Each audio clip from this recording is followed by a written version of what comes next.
Hello and welcome to the WAQ Show. I will be your host today, the wonderful Dan. And today I also have with me, of course, my two awesome co-hosts, Matt. And today we are starting a super episode similar to the One Piece super episode, but ideally with a few less episodes, aiming for two, definitely no more than three. And we're going to be talking about something near and dear to my heart over this super episode. It is something I've been involved in close to a decade now. If you count all tabletop RPGs like it, then much, much longer than that, most of my life. But I want to give a big thanks, big shout out to the company Paizo. We are not sponsored, but they're the creative minds behind everything Pathfinder. And that is what we'll be talking about, is some interesting history and topics and what the world of Golarion is, which is the setting for the tabletop RPG D20 system Pathfinder. For those who don't know what tabletop RPG or D20 means or all that jazz, I'm sure we'll go into detail over all of that because we have Matt here, who is fairly experienced, has learned quite a bit over the last several years of getting involved in playing, but we also have TJ, who is basically a complete novice to it all, doesn't really know anything about it. So he'll have some great, I don't know what you're talking about questions. Matt will have some more in-depth questions for those of you who are already involved and familiar with the world. But a brief overview, basically, Pathfinder is an iteration or a version of D&D that was created by some folks who disagreed with the way one of the old versions was structured. It was D&D 3 or 3.5. The guys from Paizo were part of that team. For the most part, they weren't huge fans of some of the design choices of the system, so they left, they made Golarion, they made their own system of Pathfinder, and bam. Today we've got Pathfinder 2.0 coming out. It's already come out a little bit, and there'll be more on that probably toward the end of the second episode. But it's just this fantastical, amazing, high fantasy world with crazy stories and awesome things. It's been around for a while. I don't actually think this was the first full Paizo release. I think this was an augmented Adventure Path, which is basically a long-form campaign over 6 books, published once a month, essentially. But the first one that was released was October 2007 to January 2008. So it's been around for a little while now. But after that relatively long intro, Matt, TJ, do you have any questions about what any of that means, what any of that is, before we dive into actual story content? This will probably be more like an adventure fantasy story explanation than a technical system-driven explanation, because that would be probably boring to a lot of our viewers. Yeah, that makes sense. I believe the goal here is a history of Golarion, not an explanation of Pathfinder. Correct, yeah. My question was, I actually thought that the reason for the Pathfinder creation was 4.0 came out and they didn't like it. So they made basically a 3.0 clone that was better because they were already making a whole new, air quotes, whole new system. I'm not 100% sure because of based on the timeline. I know it was one of the two. They didn't like the direction D&D was going at some point. Yeah. And they wanted to make changes, and basically Wizards of the Coast, the owners of Dungeons and Dragons at the time, said, no, we don't want to make those changes. We don't think that's good for the health of the system for one reason or another. And the folks from Paizo were like, well, people want this. There's enough people that want this to warrant us going off and making it for them. Goodbye. I guess part of my question, based on what I understand of D&D and Pathfinder and stuff, is slightly technical, I guess, then. And that, so you said AP, so action adventures? No, adventure. So AP is a good question, means adventure path. An adventure path is a pre-written grand campaign, essentially. Typically, it will take a party of player characters, or players, essentially, from the beginning levels of newbie adventurer level 1, just like in any RPG game you played. You're weak, you barely know how to do anything except use the bathroom and eat. All the way up to, the double-digit levels. For reference, Pathfinder's maximum level is, barring additional systems we're not going to get involved in, 20. So a character is max level at 20. Monsters are different. We're not talking mechanics. So it'll take you from 1 to 13 to 20 typically for an adventure path. So it's a pretty long campaign, and in under the traditional Pathfinder system, you've got exponential experience. So every level afterward needs more and more and more and more experience to earn. Much like we're very familiar with RPG games, even Pokemon. If you're leveling up your Pokemon, it's the same way. In Pathfinder 2, it's a little bit different. They flatten the curve, but again, that's more mechanical questions that we're not going to get involved in. So, to answer your question, simple and sweet, it is a long campaign designed to be completed in roughly a year to a year and a half with a consistently meeting table of 4 to 5 people. Gotcha. Yeah. That makes sense. So, any other questions on that? Just kind of the what it is that we're going to be talking about before I get into the actual story, which is the fun part. I guess, and I think this might tie into what the story is then, of either a misunderstanding of me or just, so I know, so the person reading the story then would be the DM or dungeon master? Correct. Right. Yeah, that is totally a good idea. Basically, all of the information that I'm going to be providing is from the perspective of something your dungeon master would probably have at least an inkling of. The dungeon master is basically the storyteller, or the reader for an audiobook, you could even think. And the players, which would be, the adventurers in the story, are basically the free radical agents that can make decisions that influence the story and change the way things unfold. Now, to be fair, with these large adventure paths, they're kind of semi-railroady. You can make some decisions that change the way certain events develop, but ultimately you're traveling from a point A in a story to a point Z in a story. That is one of the limitations of adventure paths, but there is a bunch of amazing work that goes into these that makes a dungeon master's life so much easier to be able to consistently run and create an engaging world and an engaging story for the players. I highly recommend you do not snub adventure paths. As someone who's written their own adventures before, it is a lot of fucking work.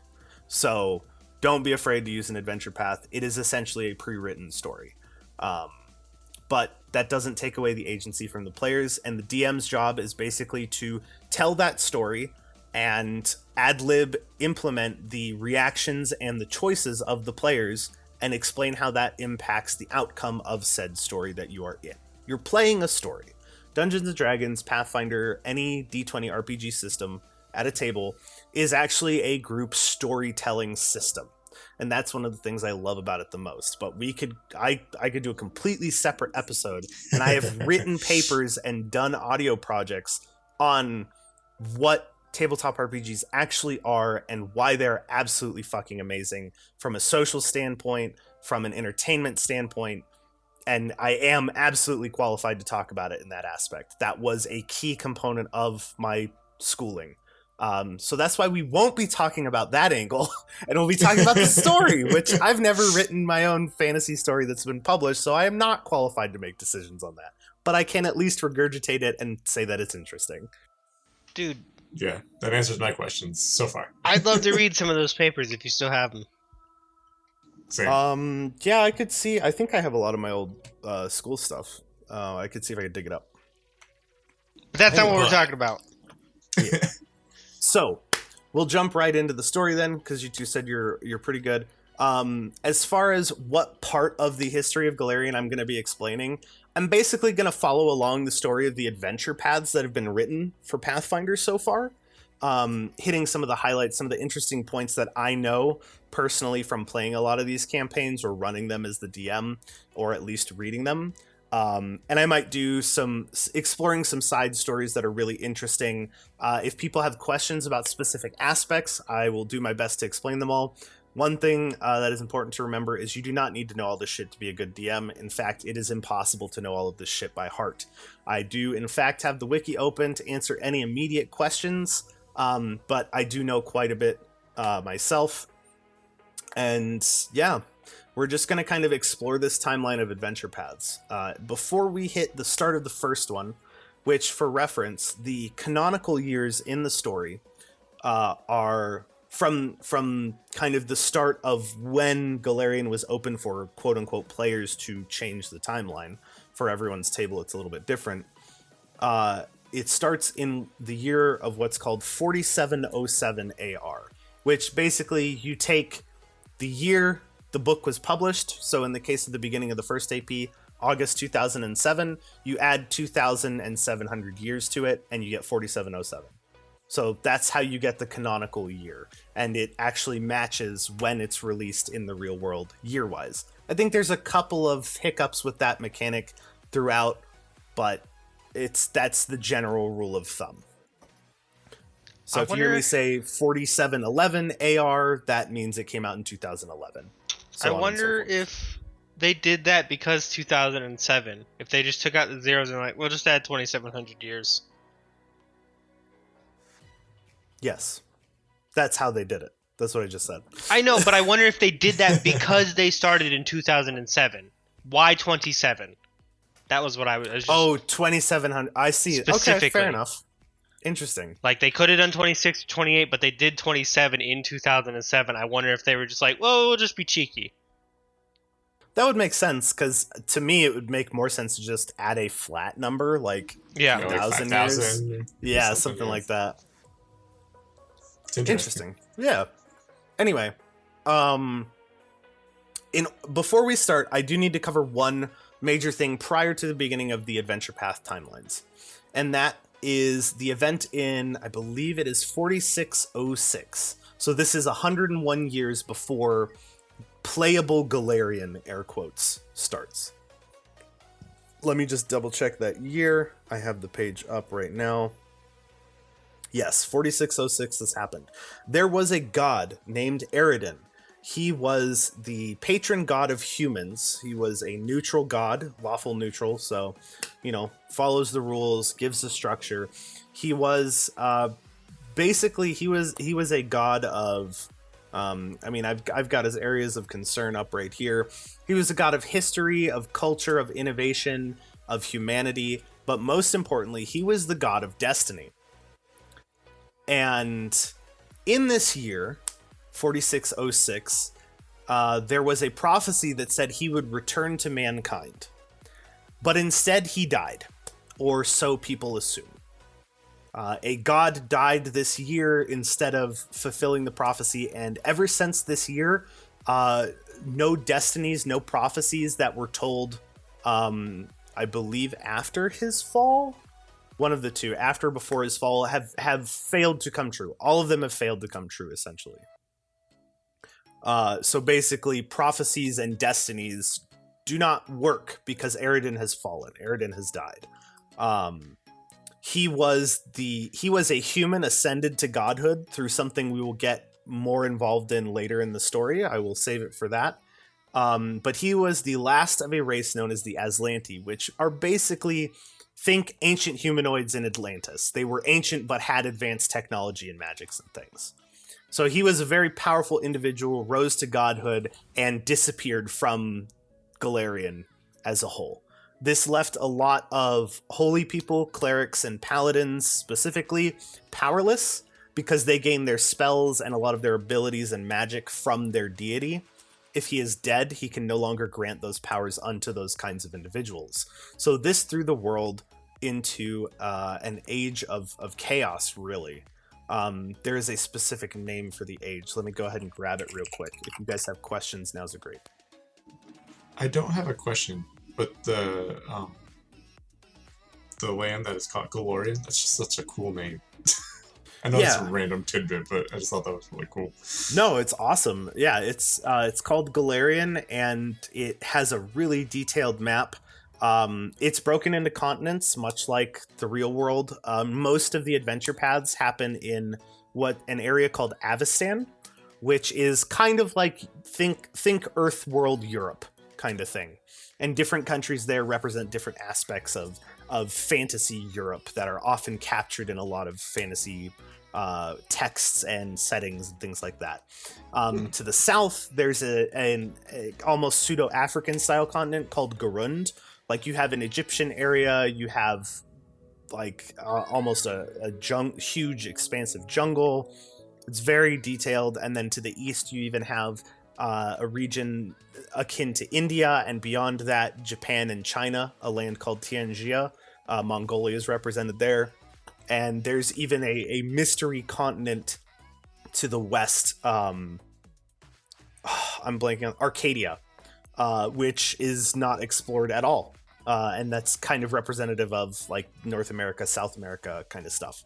So it is very analogous to the real world, and it is extremely expansive.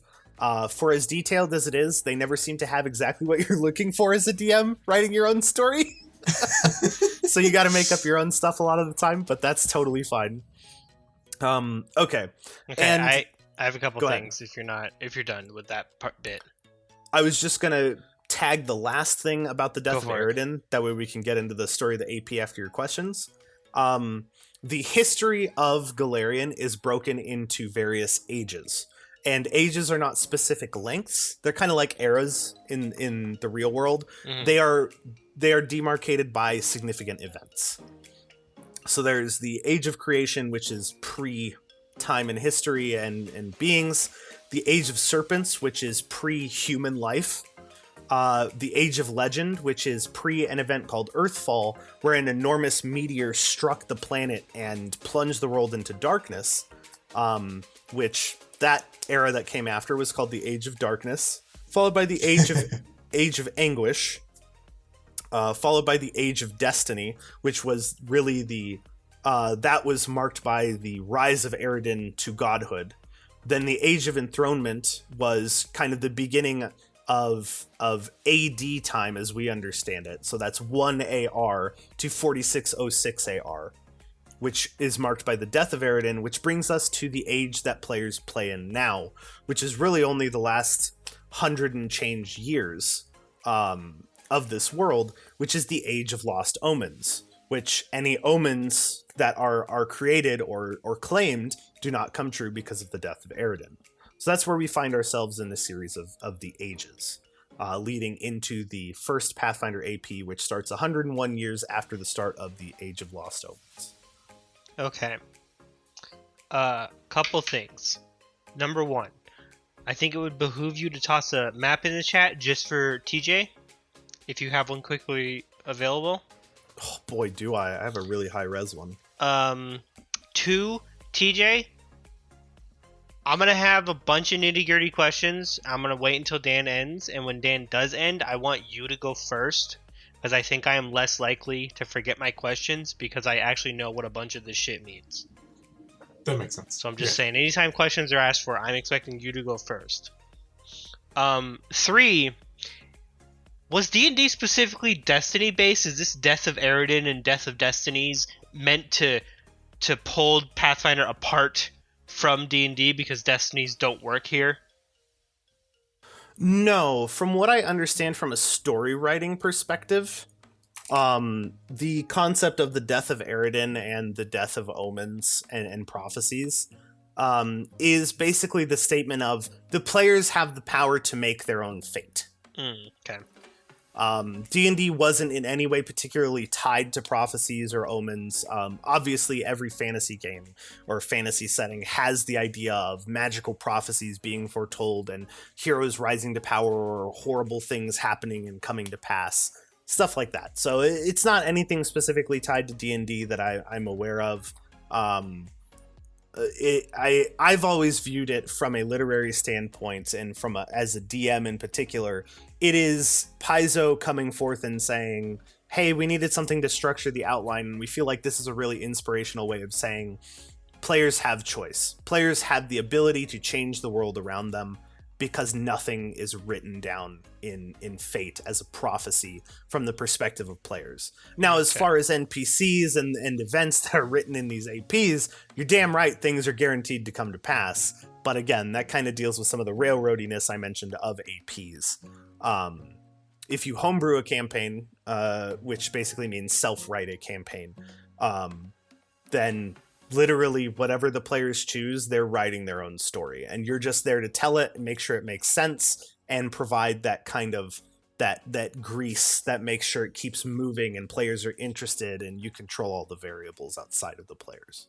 Could that technically be like an infinite game then? Yes. Absolutely. I believe one of Matt and my mutual friends has a game going on that's been going on for like 3-4 years, and it's not because people just aren't there to finish it. They're literally just playing the same campaign because they're loving it, and that's awesome. That's cool. Yeah. And my final question. Fuck.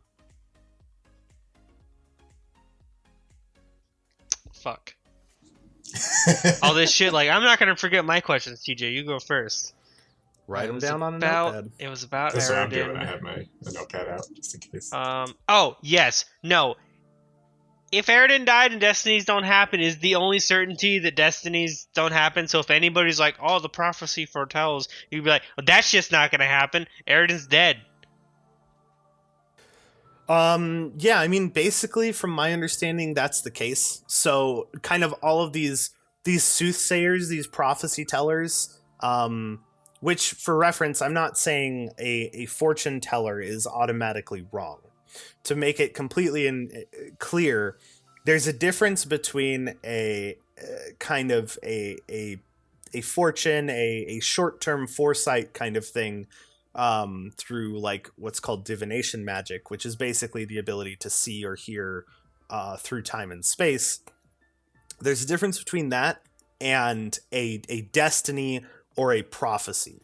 Basically, before the fall of Aridin, within the timeline of the Aslanti into the Thessalonian, which we'll get into a lot if you don't know what that is, into everything up to before the fall of Aridin, the peoples were kind of a superstitious people.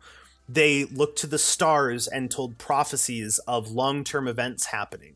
One of those was, hundreds of years before the actual fall of Aridin, someone made the prophecy that Aridin would return to his people on that year.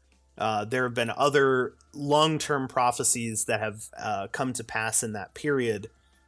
But basically, any of those world-changing kind of prophecies, those like grand, this is the path Golarion as a whole is on prophecies, those do not come to pass. But if you happen to come across an actual magic fortune teller in a night market in your campaign, for example, and they tell you a week from now you're going to get into a bar fight and lose your left eye, chances are that's still probably accurate. If they're legitimate and they're not trying to con you out of your gold. So it is not, it is not all divinations that are wrong. That would completely nullify a school of magic. That would be very limiting from a storytelling perspective. It is these grand divine prophecies are no longer guaranteed true.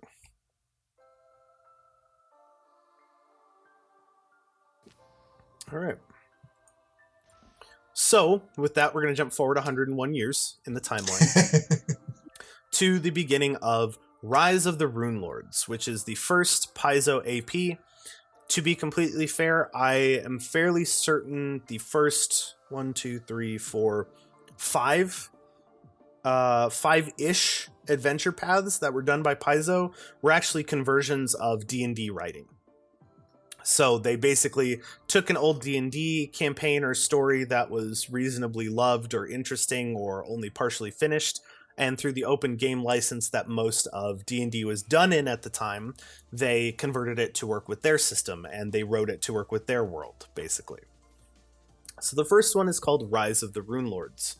A little bit of background needed to understand the plot of this adventure path is that before this time, before the fall of Aridin, there was an ancient nation called Thassalon. Thassalon was what's called a megocracy, or a mage oligarchy. It was a bunch of different countries in the area of Avestan that were run by extremely powerful wizards.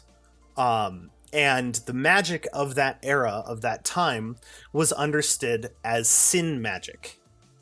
Everything was very evil and dark in this time. Basically, you had a runelord for each cardinal sin: wrath, lust, envy, so on and so forth.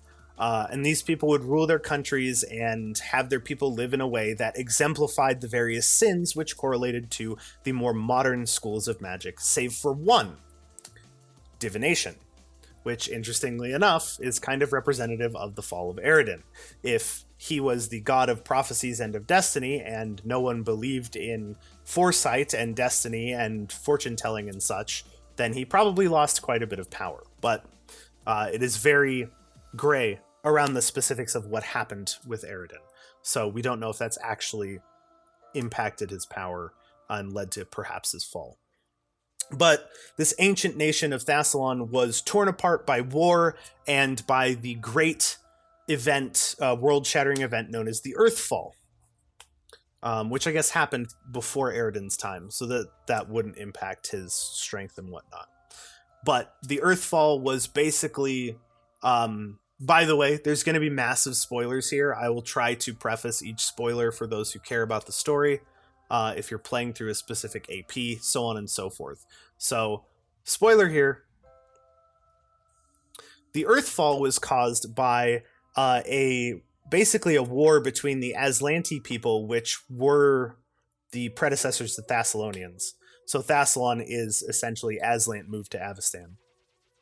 Was a war that resulted in basically the destruction of most life on the planet of Golarion through the calling of a giant meteor. This event was called the Earthfall, and the beings that called it were things called aboleths, which are these kind of pseudo-eldritch creatures that live under the oceans and things like that. It's really complicated and not particularly important to the general flow of things. So this is kind of old history stuff. But basically, this ancient war between aquatic, super intelligent, almost space-like creatures and these super powerful humanoid mages resulted in a catastrophic Earthfall event that ended the world, more or less. The Runelords were powerful enough to know this was coming, and each and every one of them came up with a strategy to basically put themselves in various forms of stasis to survive this world-ending event. Rise of the Runelords is the beginning of their return. And when they return, they're going to want their countries back. So the world as you know it, the modern era of Golarion, that has, different countries, heavily human populated, dwarves, gnomes, so on and so forth, and very geopolitically complicated situations, is now going to have these really old ancient rulers that are set in their ways of one thing working and ruling the world by that one way, coming back and wanting their shit back. So that is kind of what spurs on the beginning of Rise of the Runelords is. They are beginning to awaken from their various forms of stasis. Rise of the Runelords deals with one Runelord coming back in particular. His name is Karzug, the Runelord of Greed. Now, before I get into the details of that story, I know I went over a lot of shit that might be kind of interesting. So do you guys have any questions so far? I have a question that you might not have an answer to. And one that I've been thinking about for a while from what you've been describing. So, Eredin, is there a possibility in the future, and I know this is just a speculation answer, that they would say what happened to him? I think that's completely possible to explore as a story point, because, like I said, it's been left as an extreme gray area. It's assumed he died because of the events that have resulted from his disappearance. But nowhere is it known or clearly stated that he is in fact dead, to my knowledge. To be fair, I haven't played every single AP, every single module, so on and so forth. But to my knowledge, they have not openly stated that he has died. There's a lot of indication that he has, but it's completely possible he's somewhere where his connection to the material plane of Golarion isn't working. So they could totally explore what actually happened to him, yes. That makes sense. That's cool. Yeah, it's kind of one of those grand mysteries that threw a wrench into the workings of the world. Other than that, I think it was all kind of straightforward. That's a follow. As straightforward as a whole new fantasy world can be, right? Yeah. Do you have anything else, Matt, before he keeps going? No, not really. Okay. So the story of Rise of the Runelords, which we're going to spend a little bit more time on this one. A, I've run it. B, it's foundational to the setup of a lot of later plots. The story to Rise of the Runelords is basically the party of adventurers starts in a small, sleepy little town called Sandpoint, which is on the coast of Varizia. For reference, Varizia is not really a ruled country. It's kind of like a roaming land of gypsies, with a lot of important city-states and a lot of different nations having some stake or some claims in Varizia. Starts in a sleepy little town called Sandpoint, and the party kind of uncovers pieces of this grand plot throughout the first half of the AP. It starts with some goblins going rogue and causing problems in the little town, and the heroes inadvertently becoming local heroes, and getting involved in some of the local situations, dealing with the goblins, things like that. The party goes off to deal with the goblins at their source and engages in an encounter with a woman who happens to be a follower of Karzug. Through means and ways, Karzug, who has awoken from his slumber, has magically reached out to this woman and convinced her to join his cause through various details that aren't important for the grand story. The party doesn't know it at this time, but after they defeat her and the goblins, they actually acquire something called a Sahedron necklace. A Sahedron is basically, in this game, it's the 7-pointed star. It's a very jagged looking kind of rune-like star, and each point on it represents one of the 7 schools of sin magic from Thassalon. It's an ancient symbol. No players have any reason to know what it is. They just think it's a magic necklace that has some pretty cool features. In reality, from the moment they put that on, the big bad evil guy from the very end of the campaign, Karzug, the Runelord of Greed, can follow their moves. It is a divination focus, essentially, kind of thing. He can basically listen to what they're saying, watch to a certain degree what they're doing, it's so on and so forth. It's a divination focus? I mean, anything that manipulates time and space. But that's a no-no! No. He's not casting the magic. It's an artifact that lets him do it. It's a loophole. Okay. Paizo loves their loopholes. I don't know if Dan went over this, TJ, but there are 8 schools of magic, but there are 7 schools of sin magic because all the sin mages thought that divination was for dummies. Yeah, they thought no one could actually tell the future, so divination was a joke. Oh. Which is why anytime a Runelord is using divination magic, you're like, hey, what about all that shit, though? Yeah, which, funnily enough, one of the patron deities of Thessalonian mages was about prophecies and runes and shit. So it's really weird. I don't look too deep into that. But basically, from the beginning, they're involved in this grand plot with the big bad evil guy before they even know it. That's basically book 1. Book 2 has them kind of doing a Sherlock Holmesy murder investigation style thing. Oh, basically, that sounds fun. Yeah, it's really cool. It's pretty cool. There's basically a serial killer breaks out in Sandpoint, and through the adventure, you basically learn that it's this guy who is suffering from a plague of undeath. He's actually died and come back with the influence and support of a pretty dark god. And it's really interesting because the way that this happened was through basically a magical mold parasite in the basement of his house. I know, it's kind of weird, kind of an offshoot, but it's very important because this disease that came from this is actually the predecessor to something very important in the next adventure, Curse of the Crimson Throne, which we'll get to in a minute. Just real quick, if you don't mind me. Yeah, go for it. So the Runelords are considered gods, or they're not considered gods? That's an interesting question. I think, from my limited understanding, they sure would like you to think they're gods. Correct. They treated themselves like Xerxes from 300. They claimed they were god kings.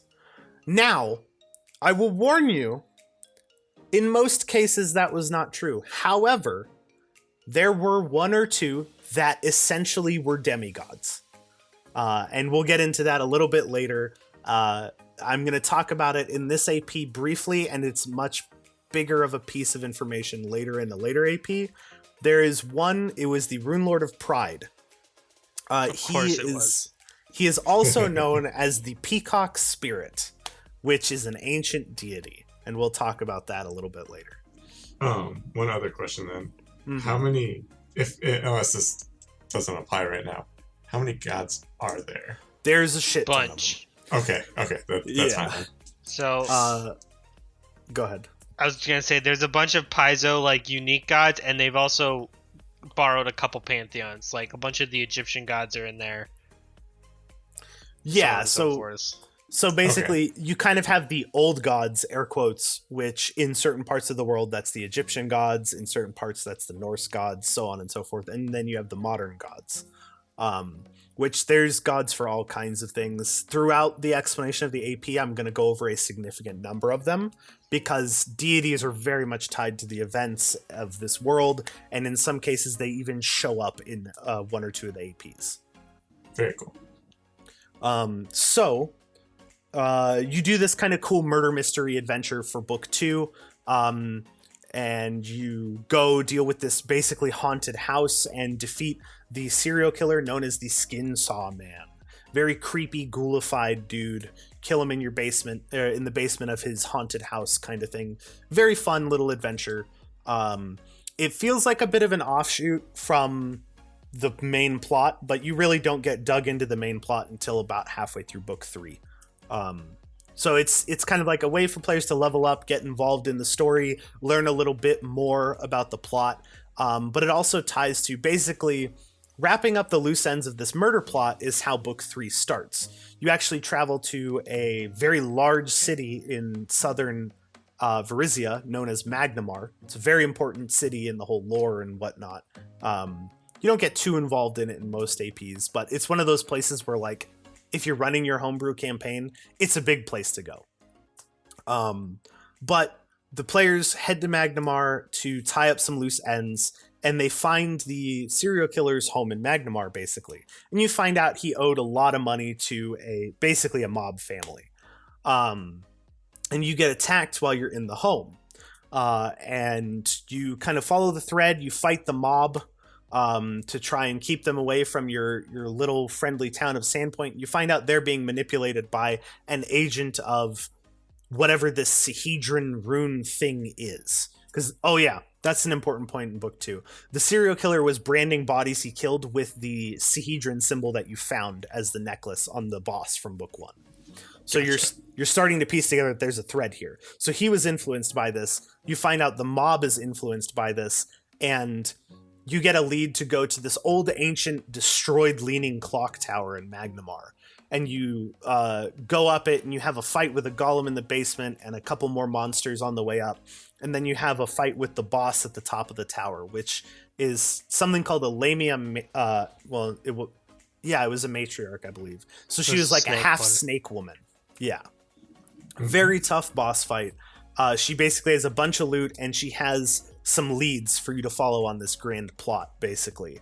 It turns out she has a sister Lamia. They both serve this mysterious individual known as Mokmurian, which you later find out to be a stone giant also being manipulated by the Runelord of Greed, Karzuk. I basically died there. Basically, your whole party almost died there. Yeah. So in that boss fight, the wonderful idea of splitting the party unintentionally came about. 2 people went to the bottom of the clock tower thinking they were done. The other 2 continued climbing up the ruined clock tower and tried to fight the boss on their own. Matt's character was essentially made brain dead by this creature. Yep. And the other character that went up there with him attempted to save him, failed, and jumped out of the clock tower and thought he could use magic to stop his descent. Unfortunately, the boss was a spellcaster and killed him as he was falling through the air. Yeah, no, I think about round 2, I figured out we were fucked. I told him, knowing that he could cast Featherfall, to jump out of the fucking building and do it and save himself. He took an extra round to try and help me and then jumped, and it just got us both dead instead of one of us maybe not dead. Yeah. So here's a question. Okay, go ahead. I was just gonna say, and the other two ran up there and barely fucking beat her. Yeah. Wow. Anyway, what was your question? So say the whole party died then.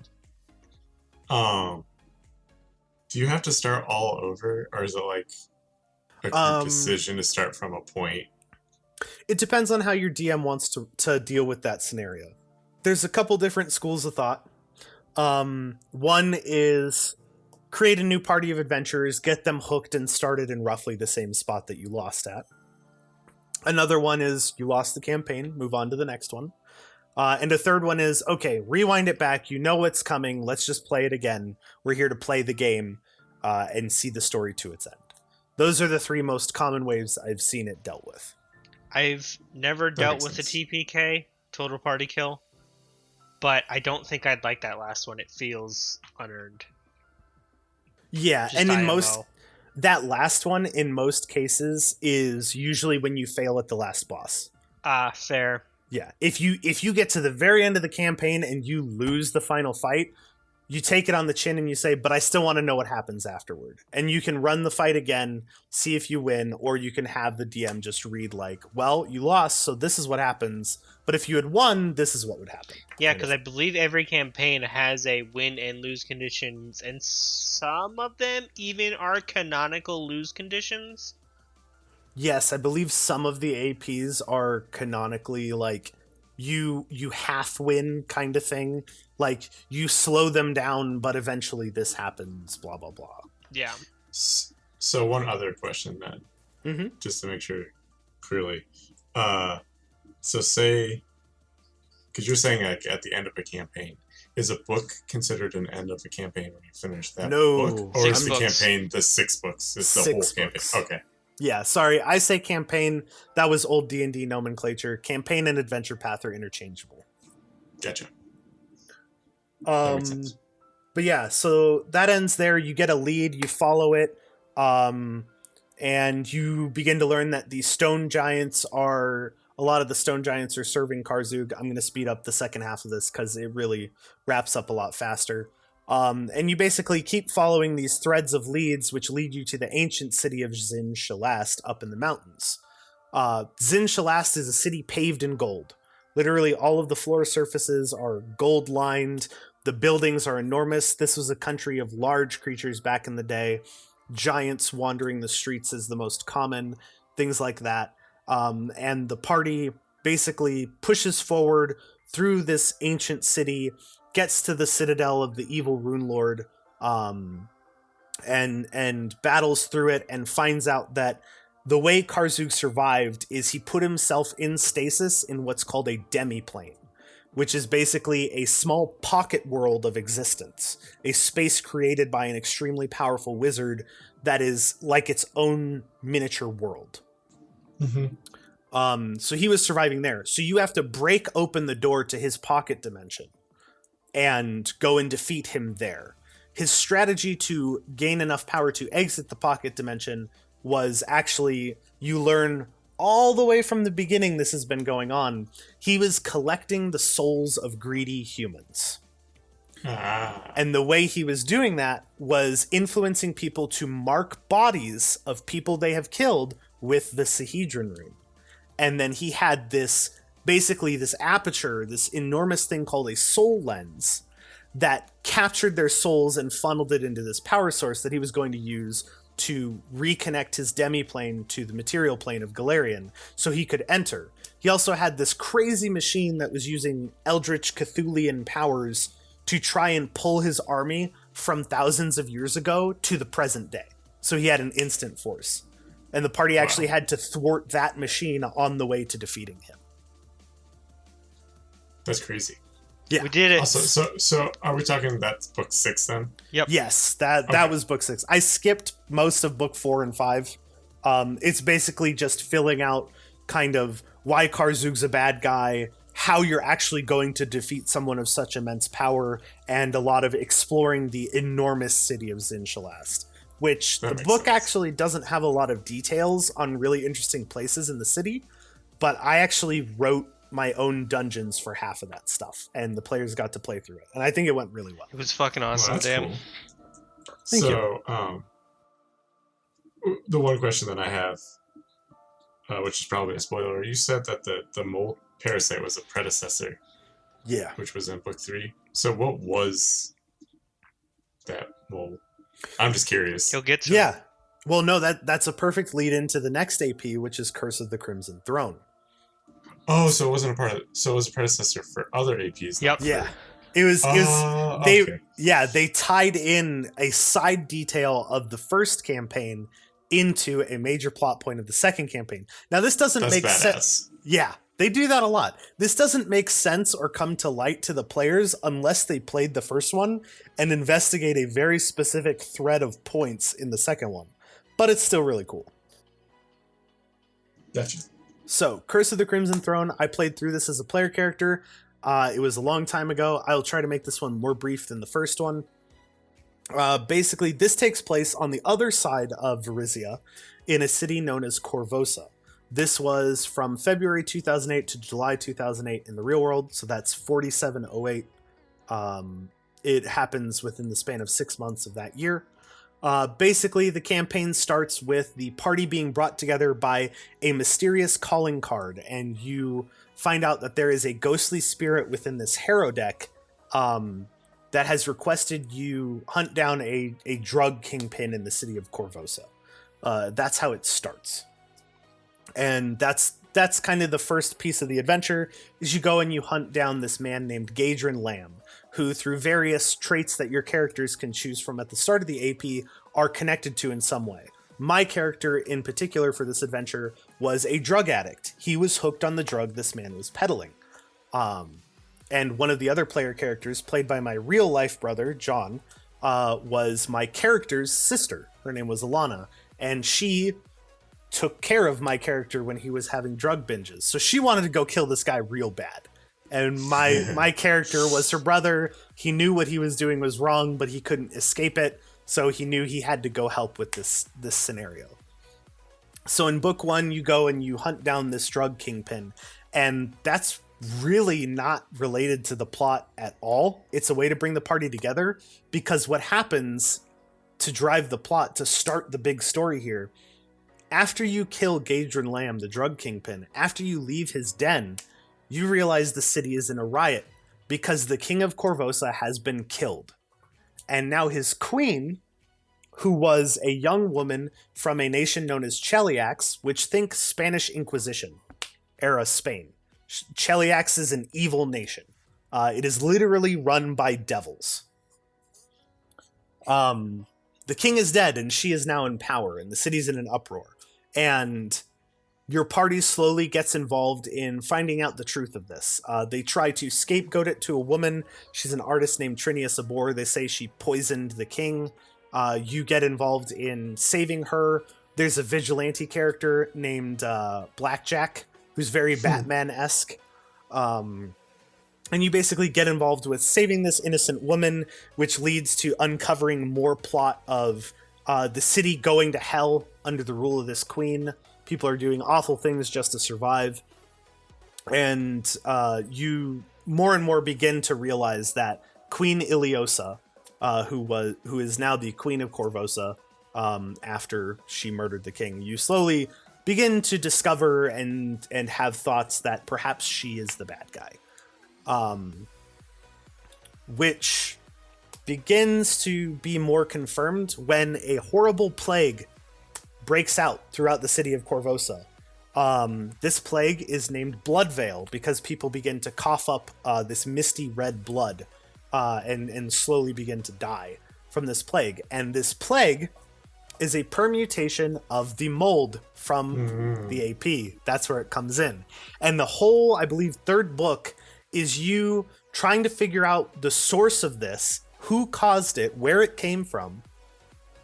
And you basically learn that the plague doctors that are brought in by the queen are actually assassins from an assassin guild known as the Red Mantis under disguise. And they're here to help overthrow any of the standard kind of structures of responsibility and control within the city that aren't under the direct control of the queen. Between that and the queen institutes basically her own kind of like SS party, Stalin-esque, soldier party known as the Grey Maidens, which are these super powerful women warrior characters who go through this horrible process and become kind of brainwashed. Kind of like the Black Widow people. Yeah, kind of like that. So basically, the whole third book, you're running around this city that you're no longer essentially welcome in by the authorities, save a couple that are on your side, trying to solve this mystery. Eventually, it becomes apparent to you you're not going to find solutions here, and you have to leave the city. You go on an adventure. You go through this whole desert area of Varizia called the Cinderlands, find out some ancient information, and the location of a powerful weapon that will be enough to defeat Queen Iliosa, who you begin to learn is under the influence of some very powerful magic and magical artifacts, known as the Fangs of Khazavon. Khazavon is a very ancient dragon who was believed to be destroyed. He was involved with a being known as Tar-Baphon, also known as the Lich King. He's an ancient figure that basically waged war and destroyed an enormous portion of Golarion, covering it in his swarms of undead minions, but has since been sealed away. He was actually defeated in combat by Eredin himself before he died. Tar-Baphon has been sealed away in a country called Ustalav, and we will get into that later in our plot discussion. But you learn that Khazavon isn't actually dead. His spirit is still within these artifacts that Iliosa happens to be wearing as a crown.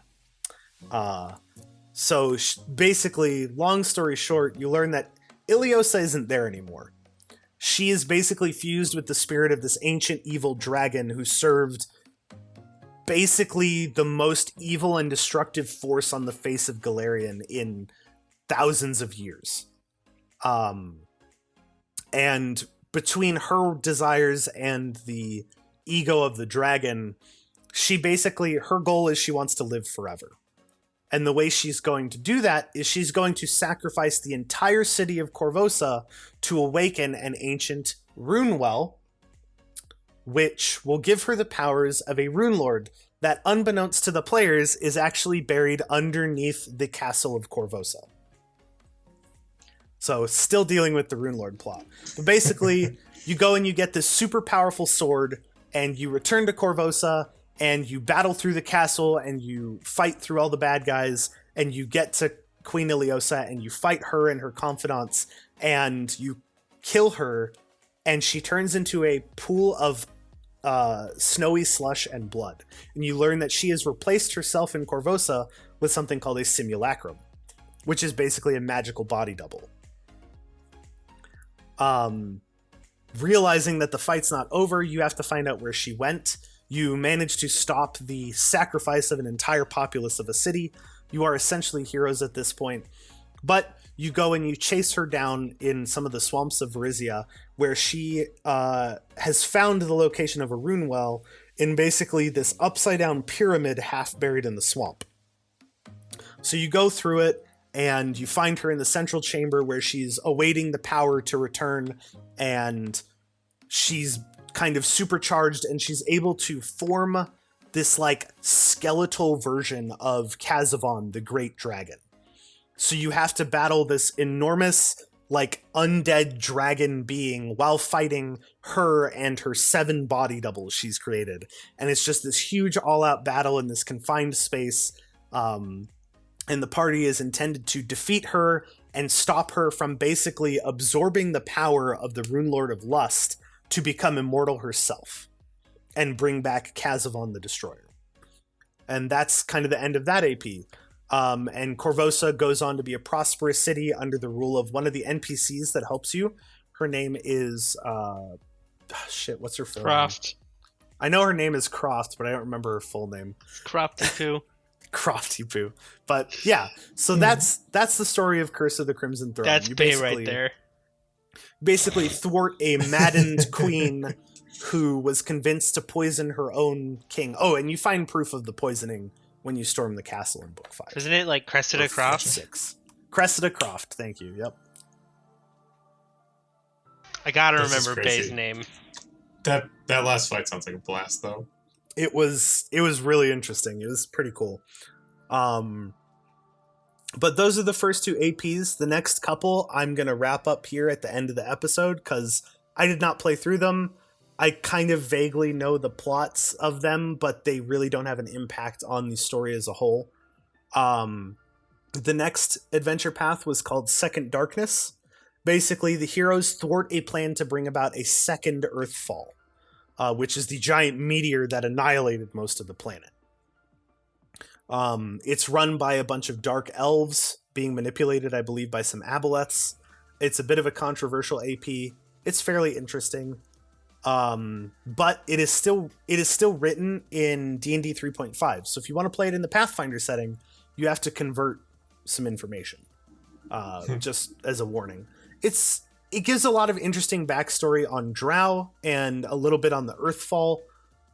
And it lets you explore a really cool city called Riddleport. The next one is a campaign called Legacy of Fire. Again, still written in 3.5, so you'd have to do some conversion. But this actually takes place in basically the Egypt parallel. It follows the story of two ancient warring armies of genies battling on a mountainside. And you go and kind of investigate what's going on with that because things start sparking up in the desert again. And you actually learn that there is a fire genie warlord who has picked up where the two warring armies had left off and is using the power of something called a Child of Ravagug to empower himself and basically bolster his own life and strength with a genie's magical wishing power. He's found a way to grant himself wishes, basically. For a brief reference, a Child of Ravagug is an enormous monstrous beast. So Ravagug, for reference, is a god of pure chaos. He's known as the Rough Beast. He is a monster that exists only to destroy. And he is presumed, by the stories of the gods themselves, they imprisoned Ravagug in a chamber in the center of the planet. That sounds like a bad idea. Yeah.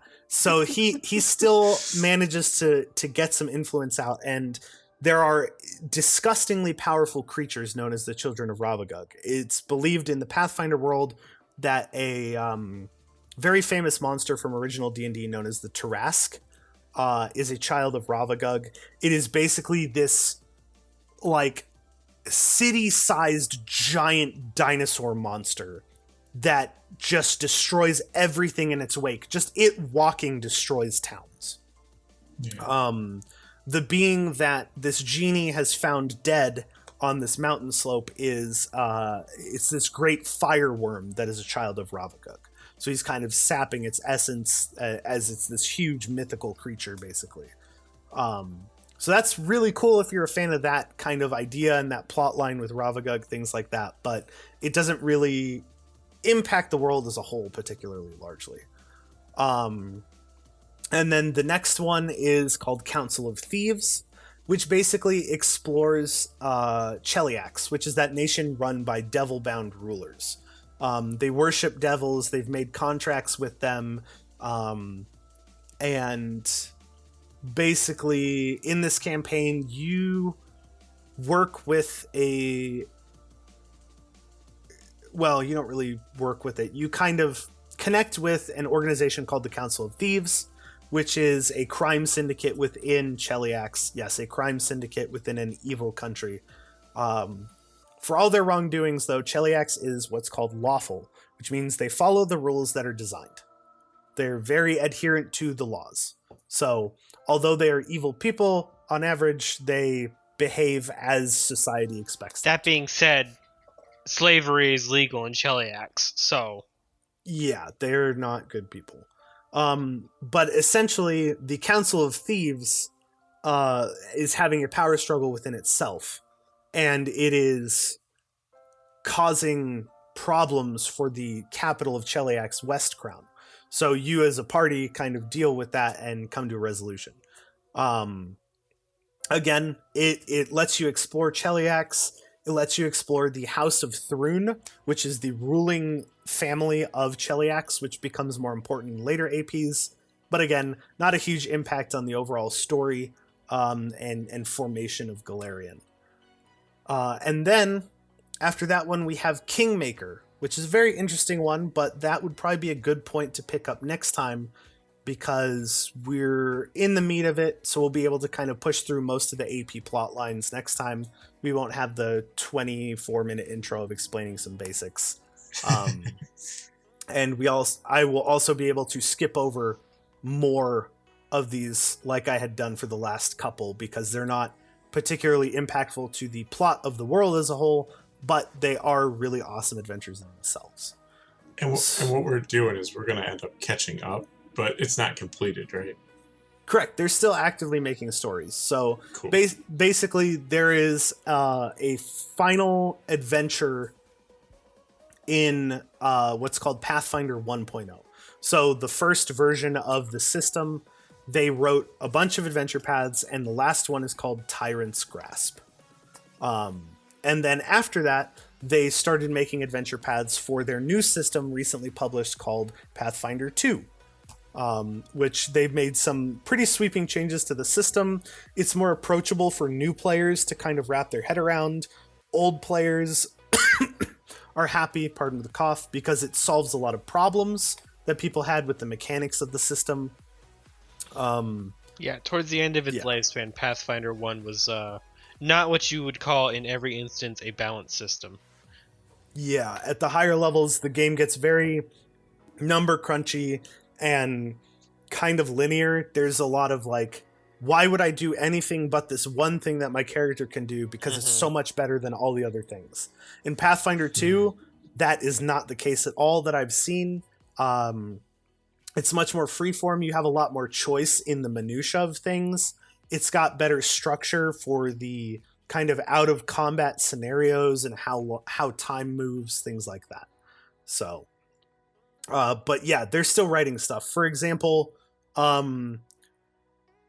they're writing an adventure path called Abomination Vaults. It'll be done in, it started in January, so it'll be done in June. And then they've also started writing, they're going to start as of next month, a campaign called Fists of the Ruby Phoenix, which explores Tianjia, which is the Asian portion of Golarion. And then they also have planned a campaign called Strength of Thousands, which I believe actually explores... That's Arcadia? No, Damn I it. believe it is Grund.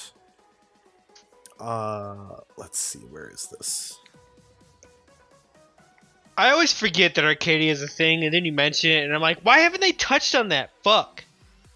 Yes, the Strength of Thousands actually explores the Mwangi Expanse, which is the huge jungle portion of the African-style continent that I had mentioned earlier. Cool. It's like the Amazon jungle, but in Africa. But yeah, we will pick up on this in next episode. We're leaving off at Kingmaker, which I'll have a little bit more to say about than the last couple I went over, the last 3 I went over. And then we'll get into... Basically, to kind of put a pin in it, there's 2 major plot lines running through these and a lot of side stories.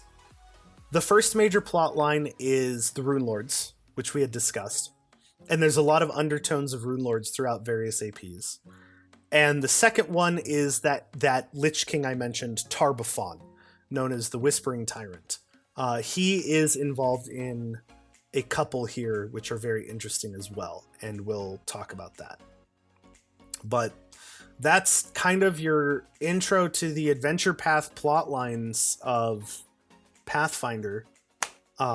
Sorry if it got a little involved and a little specific in places, but there's a hell of a lot of information. If you're worried about listening to this and thinking it's not worth playing the AP after you hear this, it totally fucking is. There is so much detail I did not go into in just the first 2 that I covered today. Like, I think you made it sound like it's a lot of fun to play. Yeah, it really, really is. He touched on that first Lamia. There's like 4 or 5 of those things, and 3 of them killed me.